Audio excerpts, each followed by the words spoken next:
চাকরি যদি হয় সরকারি, তা না হলে কৃষিতে করব আমি তরকারি। প্রিয় দর্শক মন্ডলী, আসসালামু আলাইকুম। আপনারা দেখতেই পাচ্ছেন আমি যেখানে বসে আছি, এই তো দীর্ঘ লম্বা সারি লাইন দেখতে পাচ্ছেন। এখানে আর কিছু নয়, শুধুমাত্র এখানে বেগুনের বীজ আমি বপন করেছি। তো বেগুনের বীজ বপন করার উদ্দেশ্য হচ্ছে একটাই, আপনারা যদি হাটে বাজার থেকে বেগুনের বীজ ক্রয় করেন বা বেগুনের চারা হোক ক্রয় করেন, সেগুলো দেখবেন আশানুরূপ ফল পাবেন না বা উন্নত জাতের কোনো চারা পাবেন না। মানে যে বাগুন আপনি আশা করবেন সে বাগুন পাবেন না। তো এরই ধারাবাহিকতায় আমি উন্নত জাতের বেগুনের বীজ এখানে দীর্ঘ সারি বপন করছি। তো আপনারা দেখতে পাচ্ছেন এই বেগুনের বীজ বপন করার আমার বয়স হচ্ছে প্রায় 14 দিন। তো 14 দিনের ভিতরেই আমার বেগুনের বীজ থেকে চারাগুলো এতটুকু পরিমাণ বড় হয়েছে।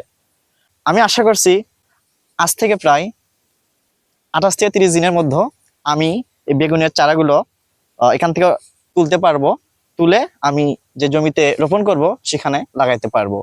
তো 14 থেকে 28 দিনের মধ্যে বেগুনের চারা যদি আমি জমি থেকে উঠাই, তাহলে এতদূর পর্যন্ত চারাগুলো বড় হবে তো এবং জমিতে লাগানোর জন্য উপযুক্ত হবে। আমার এই বেগুনের চারার লাগানোর উদ্দেশ্য হচ্ছে মূলত ওইটাই, যে আমি যেন ভালো ফলন আশা করি এবং ভালো যেন চারা এখানে রূপান্তর করতে পারি। তো দেখতে পাচ্ছেন দীর্ঘ লম্বা সারি আমি এখানে বেগুনের চারা রোপণ করেছি।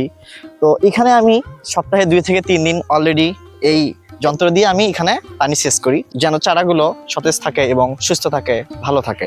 তো আমি এভাবে এখানে পানি ভর্তি করে এখানে আমি এভাবে পানিগুলো দিই। আপনারা দেখতে পাচ্ছেন অলরেডি খুব ভালো লাগার কথা, খুব ভালো লাগে এই কৃষি কাজগুলো করতে। দেখেন আমি এভাবে জমিতে অবশ্যই আমি পানি ছিটিয়ে দিই। আমি এখানে যে পরিমাণ জমিতে বীজ রোপণ করেছি, তো আশা করছি এখান থেকে আমি এই চারাগুলো উঠিয়ে অবশ্যই 2 থেকে 3 বিঘা জমিতে রোপণ করতে পারবো। তারপরেও আশা করি অনেক চারা এখানে অবশিষ্ট থাকবে। এই অবশিষ্ট চারাগুলো আমি পরে এগুলো বিক্রি করতে পারবো।